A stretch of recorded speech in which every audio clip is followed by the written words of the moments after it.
Hello, I'm Beryl Dagers. Welcome to Palmetto Scene. Today we're here in Charleston, the holy city, home to the world-renowned Spoleto Festival USA. In this episode, we'll take a peek at what makes this great festival event tick. But first, let's meet a Charleston resident whose attempt to fathom more about her family's genealogy led to revealing insights about Charleston's domestic slave market.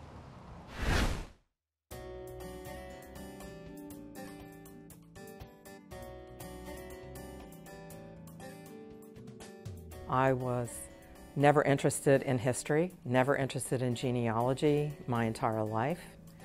And it wasn't until I was 65 years old here in Charleston that I learned something about my family, and the study of it has become a passion and a mission for me.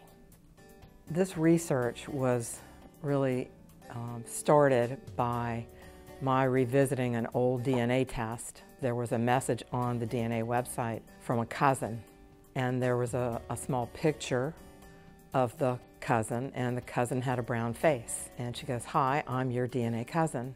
The reaction that I had is I don't think I ever felt as strongly a drive to do something for another human being. And so I promised Trish Williams that night on the phone that I had some information that my grandmother had written down back in the family Bible that I had gotten in 1983 and hadn't looked at, and that I would use that research to help her find her ancestors and our connection. So I was actually excited to find out that I had some DNA that was African. And all that excitement went away on Easter morning, 2018, when I had used my grandmother's papers that she had handwritten, and I used the Google search feature and found my 5th great-grandfather.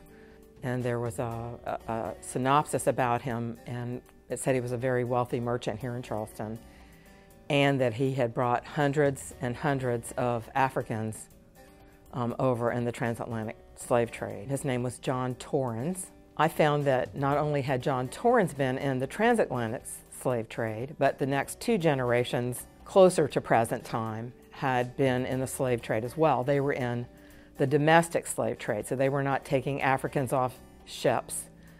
They were selling people in the city. They were selling people on the plantations up and down the South Carolina coast. What it revealed about her genealogy is very significant because of what it says about the city of Charleston and the current as well as historical population.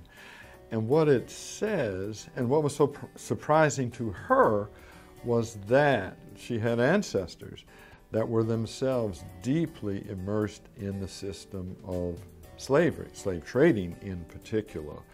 And this was something that she had absolutely no idea about.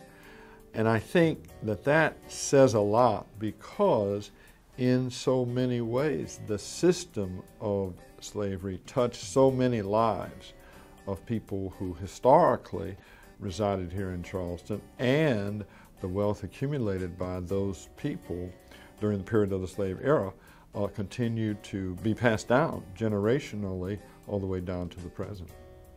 So I don't believe that the domestic slave trade was really as well known as many may believe. What I realized in the research was that this family by the name of Payne, P-A-Y-N-E, owned a couple of buildings on Broad Street right near East Bay, and to learn that people were being auctioned off on the corner of East Bay and Broad. Of course, we know the Exchange Building, but then to find out, as I did newspaper ad research, which is extensive, I found out that human beings were being held and sold inside the buildings on Broad Street in these auctioneers' offices. I've documented 1,100 ads, and I've documented over 9,200 human beings that my family, my fourth great-grandfather and his sons, actually brokered the sale of. And as I got into it, I realized that this story has never been told. This is truly history lost. The domestic slave trade is a way of reallocating labor geographically, and Charleston will become a center, a hub in the domestic slave trade, in which people were, in fact, transferred further south and west from here. And that meant, of course, also that there was a whole series of entrepreneurs here in the city of Charleston that comprised a web of handlers and financiers and brokers who essentially dealt in, they trafficked in the sale of people. What I have learned about this system called human slavery is it is an economic system, and it is a very powerful economic system that is also chaotic. And so what William Payne and his sons were doing was they were trying to make the people who were for sale to look as highly valuable as possible. I mean, they'd say warranted good character, a good worker, this skill, a patroon, which is a person that knows the rivers and the creeks, a good seamstress, a great cook. They were marketing people for the highest value. There were slave auctions that occurred in a number of places in the city. They tended to be held in the lower part of the city in what today we know as the historic district. But there were multiple places where these auctions occurred, and one was able to see this kind of trafficking in human beings literally on the streets of the city almost until the eve of the American Civil War. The business of slavery was pervasive. It was everywhere in this historic area. People were being sold not just in businesses or on Ryan's Mart. Ryan's Mart was really later in the 1850s where that became predominant. But when people could be sold on the streets, they were being sold on the streets. I've got an ad where someone was sold on the corner of Broad and King. People were being sold out of people's kitchens. People were being sold in people's front yards.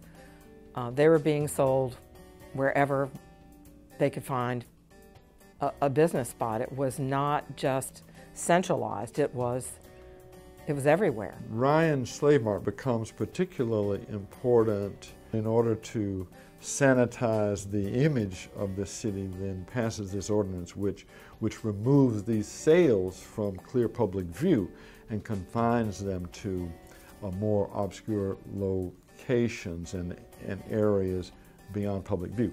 Ryan's Mart, the old slave mart as it came to be known, was one of those important places. I know many people told me you can't change the past.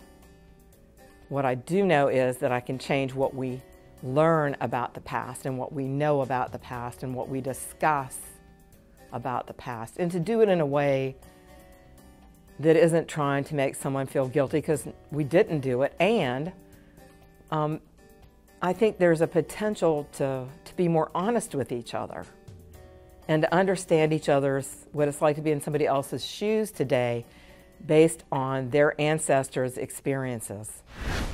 Now let's take a behind-the-scenes look at one of America's premier international performing arts festivals. The Spoleto Festival USA is going strong. Coming out of the pandemic, they have a new general director and a continued commitment to celebrating excellence through the arts.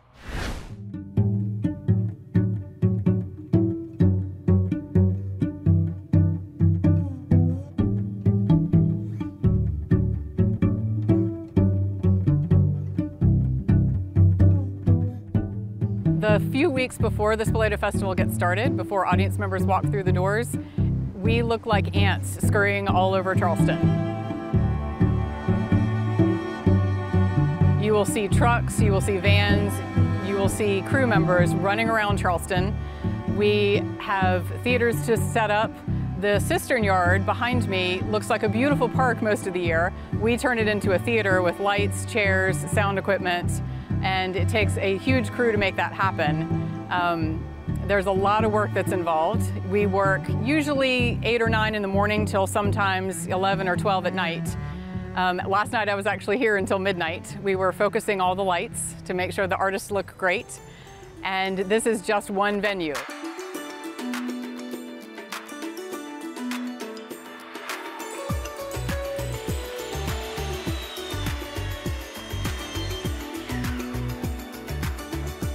Many shows come with a full physical production. The shows that we produce, specifically the operas, typically do not. So we then have the entire planning phase of the creation of the opera, which can be anywhere from 2, including logistics and carpentry and maybe some lighting, to up to 7 or 8, which includes costumes, which includes wigs, which includes automation, which includes more scenery. So it's just kind of a sliding scale depending on the scale of the festival itself.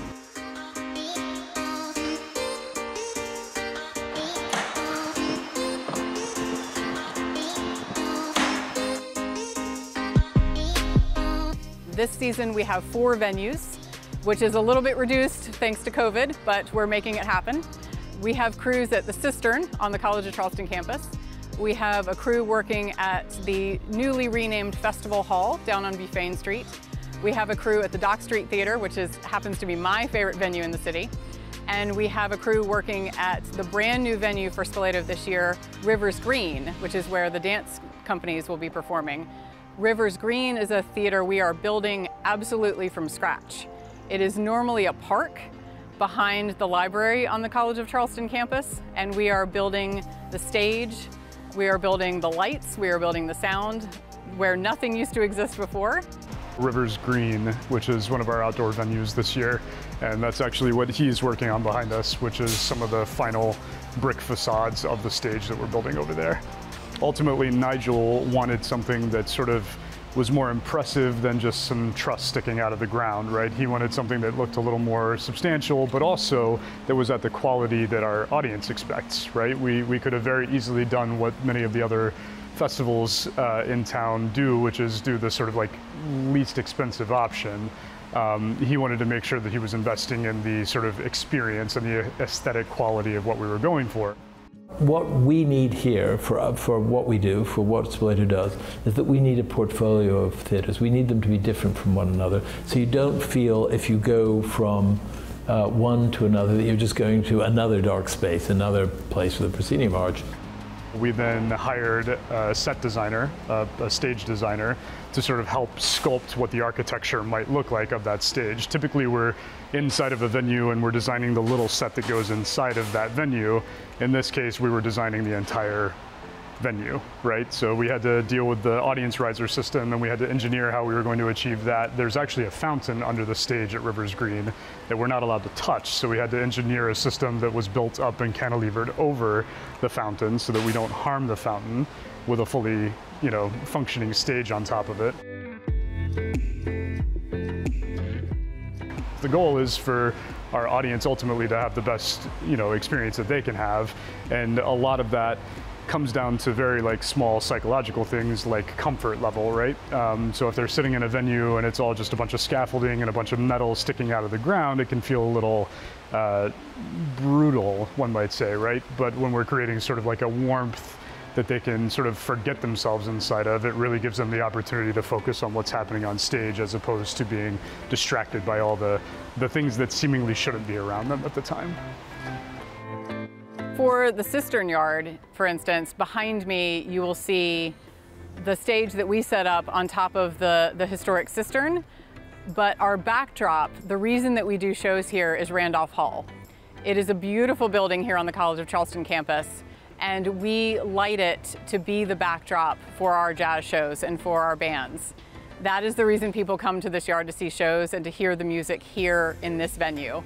And we light it so it looks stunning at night. And that's also the reason we don't do shows until 9 p.m. so the lights show beautifully on that building. We put the stage right in front of it. We set up the lights and sound, and it's the most stunning backdrop that we can think of in the entire city to do our concerts here.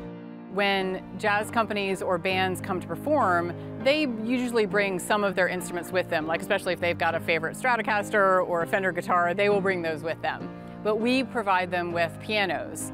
We have a great relationship with a music company here in town called Fox Music, and we also bring in Steinway pianos from New York. We take care of all the pianos. We have them delivered to the stage. We have them tuned multiple times a day, and then we leave them here on the stage at night. We cover them, we tarp them, and they stay as long as they need to on this stage. And then the next day we come out, we uncover them, we have them tuned again multiple times a day. So they were always here and always ready for the artist whenever we need them. And then when they're done, we move them to the next venue. So pianos get moved all around town all day long. You'll see trucks all in the streets moving pianos from one venue to the next. I've worked with hundreds of opera singers and dozens of dance companies.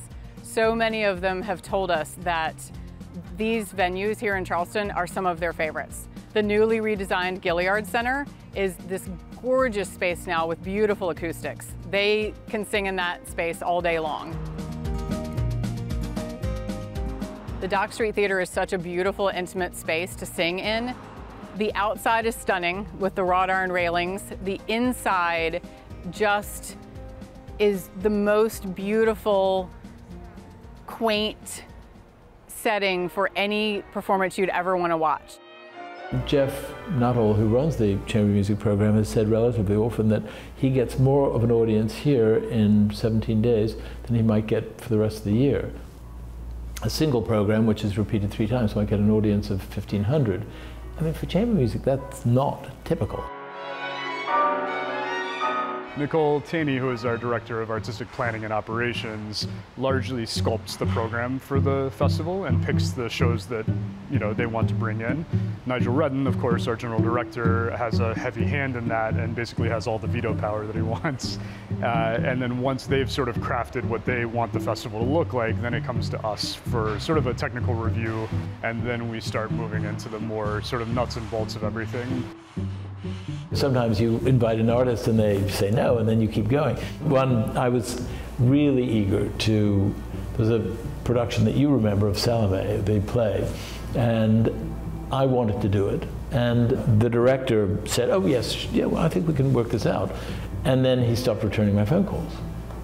And I called and left messages, and so I went to Dublin and sat on the doorstep and figured that he would have to walk over me. And so because I sat on the doorstep, he brought the play.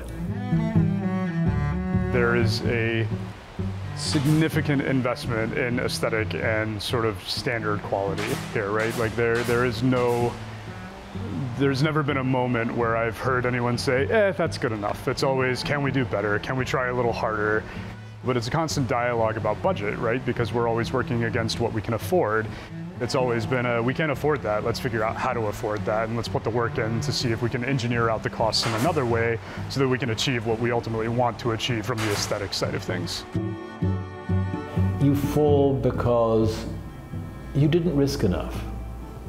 You didn't push the envelope hard enough, and you didn't put enough on stage. And so the audience thinks, this is not worth doing. Or the artists think it's not worth doing, or the staff thinks it's not worth doing, or the critics think it's not worth doing. And so it's a risk if you don't push, and you don't push as hard as you can. Most of us only get to see each other once a year. For this 7 weeks, we come together and we truly are a family. The crews that work together generally work together only at the Spoleto Festival. And then once the festival's over, we go back to our hometowns, we go off to other jobs. So that first day that we all got to see each other, there have been a lot of hugs, a lot of vaccinated hugs, but a lot of hugs. And it was incredible. It was incredible to be able to do what we love to do and to do it as a family, because Spoleto really is a family.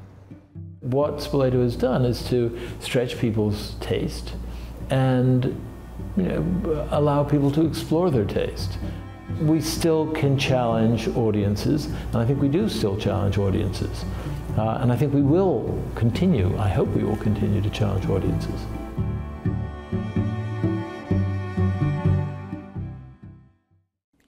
Mena, Mark, Hanna, welcome aboard. Thank you.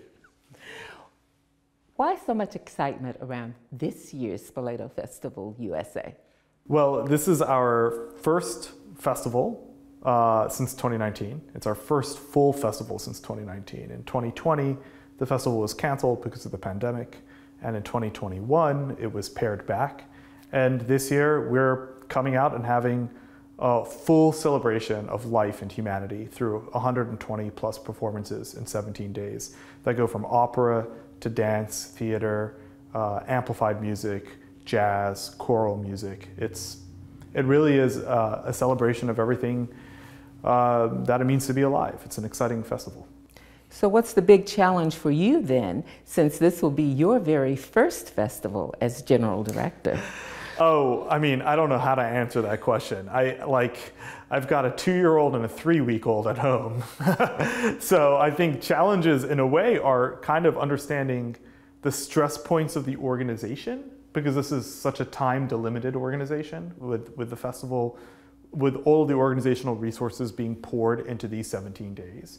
But also my own sort of stress points and understanding how I work within this heightened period of excitement, and how I bounce back through all of these different art forms and talk about them and express them and how we could put them together in future years. So I'm someone who loves the festival format because it's so compressed within this period of time. It's like almost having a full year's worth of events within this period of time. And I think that provides for like such a nimble and thoughtful way of expressing art.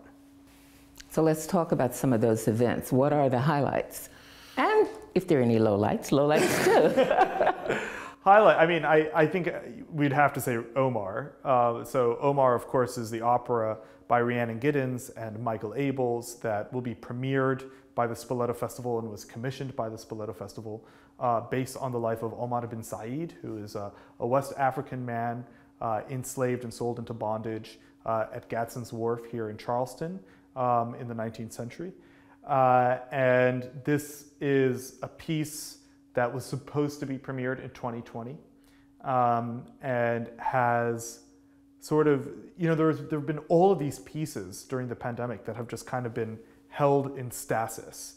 And this is a piece that I think has almost benefited from the last 2 convulsive years. The pandemic, this cry and urgency for social justice in this country, because Omar in 2022 is a completely different meaning than Omar in 2020. And that's something that we're embracing. That's something that we understand. And because of that, we were able to kind of curate out and around Omar. And now, more behind the scenes with Desiree and Bradley.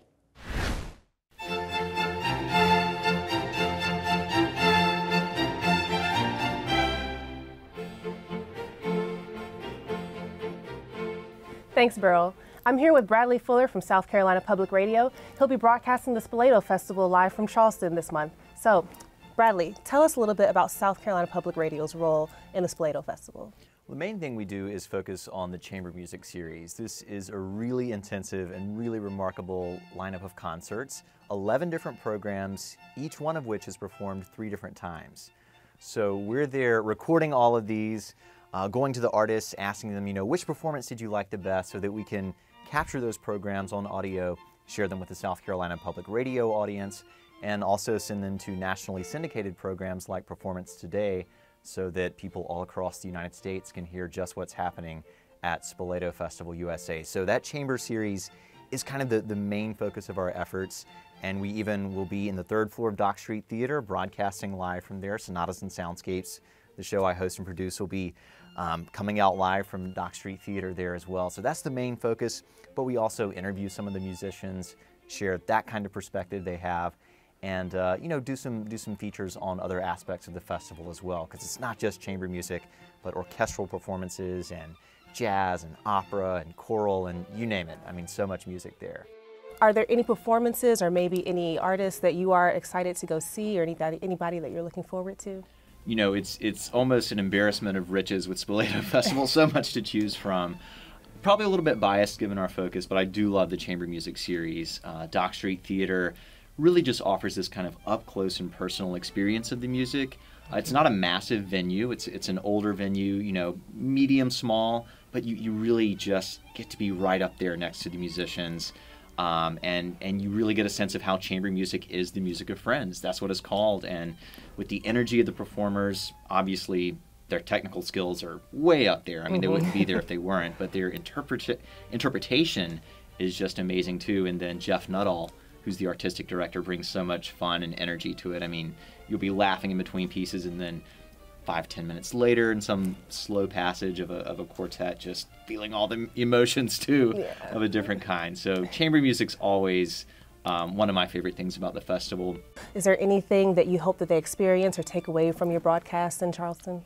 Gosh, I mean, you know, there's really so much to enjoy and to experience, but specifically with the chamber broadcasts, if they can just get a sense of the personal connection, the warmth of it, the beauty in this art form, and you know, just be moved by the music in some way. I don't know how that might look like. It'll differ person to person, and the same piece might mean one thing to one person and a totally different thing to another. But the quality of audio that we strive for, you know, I think that really is the next best thing to being there in person. It's really, you know, true to the actual sound of being there in Dock Street Theater. And otherwise, just getting some more perspective on what all Spoleto Festival is doing. I mean, there are these new works like Omar, and there are those very time-trusted, or I guess time-honored, timeless classics, kind of like Beethoven's Symphony No. 9, the Choral Symphony. I'm also excited for that. So if people just get a sense of the excitement of the festival and also get to hear some of the great music from it, I think we will have done our jobs. Thank you so much. I really appreciate it. I know I'm going to appreciate hearing it, and I know your listeners from Sonatas and Soundscapes and everyone across the state is going to be very happy to hear that Charleston concerts. Awesome. Thanks, Desiree. Thank you. Lots of excitement at Spoleto USA. For more stories about our state and more details on those stories you've just seen, do visit our website at palmettoscene.org. And of course, don't forget to follow us on social media, Facebook, Twitter, and Instagram at SCETV, #Palmetto Scene. For all of us here at ETV and Palmetto Scene, I'm Beryl Dakers. Stay well, and thanks for watching.